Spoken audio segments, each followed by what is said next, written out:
اللہ کے رسول نے فرمایا لا تأطرونی کما اطرت النصارى المسیح ابن مریم، کہ اللہ کے رسول سے تو بڑا اللہ کی کائنات میں کوئی نہیں ہے نا۔ خیر آپ تو یہ بھی قبول کر لیں گے۔ لاہور میں بڑے مجمع میں یہ کہا گیا کہ تاریخ انسانیت میں دو خوش نصیب والدین حضرت عبداللہ اور حضرت آمنہ رضی اللہ عنہما گزرے ہیں، اور اس کے بعد 1400 سال بعد اکرام اللہ خان نیازی اور شوکت خانم لیڈر کسی کو مانو آپ کی ہماری بلا سے، لیکن کیا اس کے بعد اہل بیت اطہار، امہات المومنین، خلفائے راشدین، عشرہ مبشرہ، صحابہ کرام، ائمہ دین متین، وہ بیچ میں کوئی بھی نہیں ہے؟ اور میں کہا کہ سب سے خوش نصیب بیٹا حضرت محمد صلی اللہ علیہ وآلہ وسلم، اور اس کے بعد عمران خان، یہ قابل قبول نہیں ہے۔ سونا کوئی لفظ نہیں تیرے نال دا،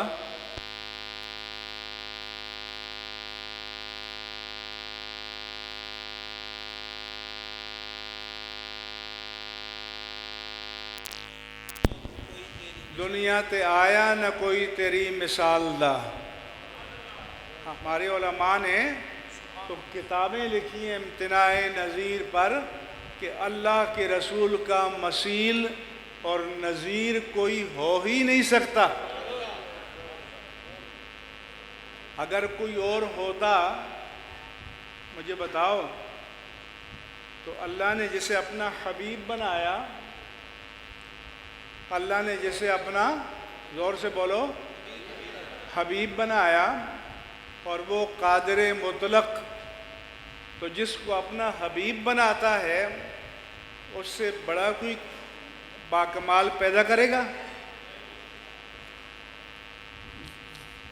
جمال میں ہو، قامت میں ہو، جسامت میں ہو، صورت میں ہو، سیرت میں ہو، کردار میں ہو، کوئی آپ جیسا ہو سکتا ہے؟ تو جب ہم نے مواخذہ کیا، کہنے لگے وہ تو بچہ تھا۔ میں نے کہا کہ بچہ نہیں، مجرم وہ ہے جس نے بچے کے منہ میں یہ الفاظ ڈالے، اور وہ مجرم ہیں جو اسٹیج پر کھڑے ہو کر تالیاں بجا رہے تھے، وہ جواب دہ ہیں۔ اور جو پیر یا علماء جو ان کے ساتھ وابستہ ہیں، ان کو بھی اپنی پوزیشن واضح کرنی چاہیے۔ آج تک واضح نہیں ہوئی، آج تک کسی نے برات کا اعلان نہیں کیا۔ اس لیے کسی چیز سے بلیک میل ہونے کی ضرورت نہیں ہے۔ دین پر کوئی کمپرومائز نہیں ہوگا، مسلک پر کوئی کمپرومائز نہیں ہوگا، عظمت رسالت پر کوئی کمپرومائز نہیں ہوگا۔ میں کہتا ہوں ایک عمران خان تو کیا، 8 ارب انسان اس زمین پر ہیں، سارے کے سارے عمران خان ہو جائیں تو میرے آقا کے غلاموں کے غلاموں کے غلاموں کی خاک پا کے برابر بھی نہیں ہو سکتا۔ اس لیے یہ چیزیں قابل قبول نہیں ہوں گی۔ دین کے ساتھ آپ کو کھڑا ہونا ہوگا، کوئی بھی ہو۔ تو میں عرض کر رہا تھا، لیکن میرے آقا نے فرمایا کہ مبالغہ، کون سا مبالغہ؟ جب ہم شرعی حد کو کراس کر دیں، جیسے یہود نے کیا کہ قالت الیہود عزیر ابن اللہ وقالت النصارى المسیح ابن اللہ، کہ یہود نے عزیر علیہ السلام کو اللہ کا بیٹا کہا، نصارہ نے مسیح کو اللہ کا بیٹا کہا۔ اس کی اجازت نہیں ہے۔ میرے آقا نے فرمایا کہ اس کی اجازت نہیں ہے۔ اس کے بعد مقام الوہیت جل وعلا، مقام ربوبیت جل وعلا ذات باری تعالیٰ کے بعد جتنی عظمتیں ہیں، جتنی شانیں ہیں، وہ میرے آقا کی شان کے مقابلے میں کم ہیں۔ اسی طرح سے اہل بیت اطہار کا اکرام کرتے ہیں۔ حضور نے فرمایا کہ الناس من شجرۃ شتیٰ، لوگوں کا شجرہ نسب اپنا اپنا ہے۔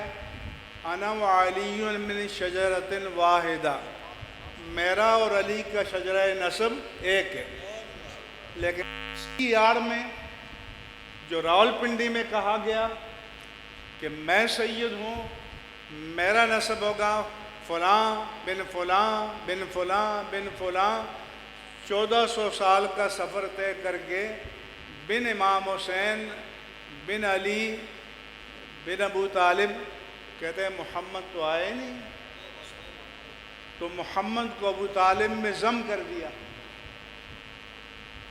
کیا اللہ کے پیارے مصطفیٰ ضم ہونے کے لیے آئے تھے؟ زور سے جواب دو۔ کیا اللہ کے رسول کی حیثیت سیکنڈری اور ثانوی ہو سکتی ہے؟ کیا اللہ کے رسول کسی میں مدغم ہو سکتے ہیں؟ تو یہ قابل قبول نہیں ہے۔ یہ اہل بیت اطہار کی شان بیان کی آڑ میں کی جائے، جہاں شریعت کی حدود پامال ہوں گی وہاں قطعاً تسلیم نہیں کیا جائے گا۔ آگے بیٹھ جاتے ہیں اسٹیج پر۔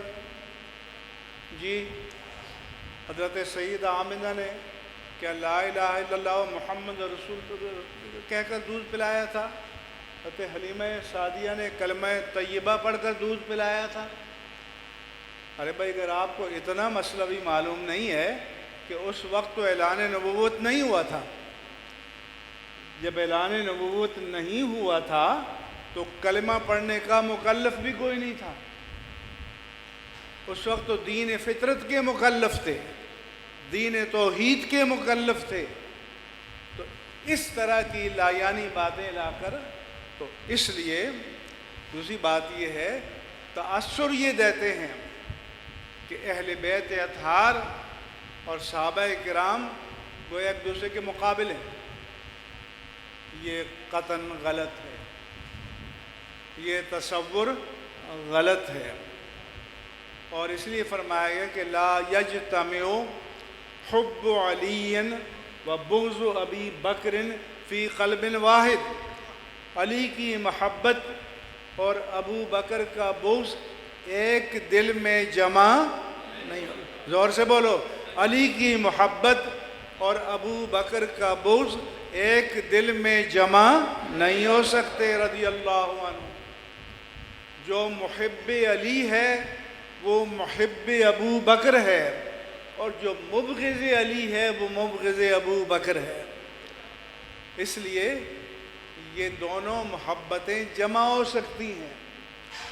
اور آپ مجھے بتائیں کہ کیا حضرت علی صحابی نہیں تھے؟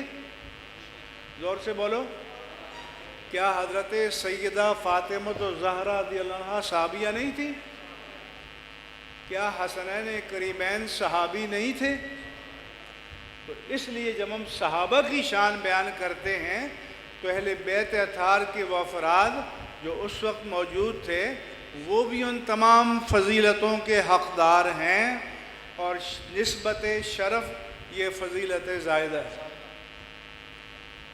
تو جو کہتے ہیں ضم ہو گئے، تو حضور نے فرمایا کہ کلو بنی انسا او کلو بنی ابن عصبتہ من ابی، ہر باپ کا بیٹا اور ہر ماں کا بیٹا اس کا نسب اس کے باپ کی طرف منسوب ہوگا، الا بنی فاطمہ کا، مگر سید نساء الجنہ و سیدۃ نساء العالمین حضرت فاطمہ الزہرا رضی اللہ عنہ کے لیے فرمایا کہ اللہ بنی فاطمہ تھا، بنی فاطمہ کے لیے یہ ضابطہ نہیں ہے، بنی فاطمہ کے لیے یہ ضابطہ میں توڑ دیتا ہوں۔ جو اپنے آپ کو سید کہلانا چاہتا ہے تو حضرت فاطمہ سے اس کی ٹرین کا روٹ بدل جائے گا، وہ تاجدار کائنات کی طرف آئے گا۔ فرمایا کہ فَأَنَا عَصَبَتُهُمْ، میں ان کا عصبہ ہوں، ان کا نسب میری طرف منسوب ہوگا تو عظمتیں ملیں گی، ورنہ امیر المومنین حضرت علی المرتضیٰ رضی اللہ تعالیٰ عنہ کی جو غیر فاطمی اولاد ہے، وہ چاہے عباسی کہلائیں چاہے اعوان کہلائیں، سید نہیں کہلائیں گے، عرف عام میں فرق ہے یہ۔ اس لیے اہل بیت اطہار کی تعریف حدود شرع میں رہتے ہوئے، یہ شرط یاد رکھنا، جتنی بیان کی جائے ہمارے ایمان کو تقویت ملتی ہے، تسکین ملتی ہے، روح کو شفا ملتی ہے۔ لیکن اگر کوئی اہل بیت اطہار کی آڑ میں صراحتاً، اشارتاً، کنایتاً، تعریضاً، توریتاً کسی صحابی کی اہانت کرے گا تو یہ قابل قبول، زور سے بولو، یہ قابل قبول، ہاتھ اٹھا کے بولو، یہ قابل قبول نہیں ہے۔ یہ بنیادی بات جو ہے یہ آپ کو سمجھنے کی ضرورت ہے۔ نہ قوالوں کے ہاتھ میں کھیلنے کی ضرورت ہے، نہ ناتخوانوں کے ہاتھ میں کھیلنے کی ضرورت ہے، نہ بدعقیدہ پیروں کے ہاتھ میں کھیلنے کی ضرورت ہے۔ اس لیے جیسے شاہ صاحب نے فرمایا کہ عالم کو پیر بناؤ، جیسے محدث اعظم پاکستان تھے۔ اس لیے آپ حضرات کو یہ ہمارا پیغام ہے، کیونکہ میں تو مقرر بھی نہیں ہوں، خطیب بھی نہیں ہوں، مناظر بھی نہیں ہوں، ہمارے یہ حضرات ماشاءاللہ سب سپر اسٹار ہیں۔ اس لیے میں اپنے بزرگوں سے معذرت کرتا ہوں کہ بھائی مجھے نہ بلاؤ، ہمارے ان سب حضرات کو بلاؤ، لیکن یہ بہت انہوں نے اصرار کیا، سفارشیں کرائیں، میں آ گیا، تو پھر ہمیں تقریر آپ کی مرضی کی نہیں کرنی، اللہ کے رسول کی مرضی کی کرنی ہے۔ ہم نے مارکیٹنگ کرنی ہے تو دین اسلام کی کرنی ہے، ہم نے مارکیٹنگ کرنی ہے تو شریعت مصطفی کی کرنی ہے، ہم نے مارکیٹنگ کرنی ہے تو شان مصطفیٰ کی کرنی ہے، عظمت مصطفیٰ کی کرنی ہے، مقام مصطفیٰ کی کرنی ہے۔ ہم نے مارکیٹنگ کرنی ہے تو شان اہل بیت کی کرنی ہے، شان امہات المومنین کی کرنی ہے، شان صحابہ کرام کی کرنی ہے، شان ائمہ دین متین کی کرنی ہے، اور شان اولیاء کرام کی کرنی ہے۔ ہم اللہ کے سامنے جواب دہ ہیں، اور ہم اگر ایسی خدمت کر جائیں کہ کل قیامت کے دن اللہ کے رسول کے آگے سرخرو ہو جائیں تو ہماری نجات کے لیے یہ کافی ہے۔ میں ایک بار پھر حضرت علامہ پیر رضا المصطفیٰ صاحب کو مبارکباد پیش کرتا ہوں، اور جو ہماری بچی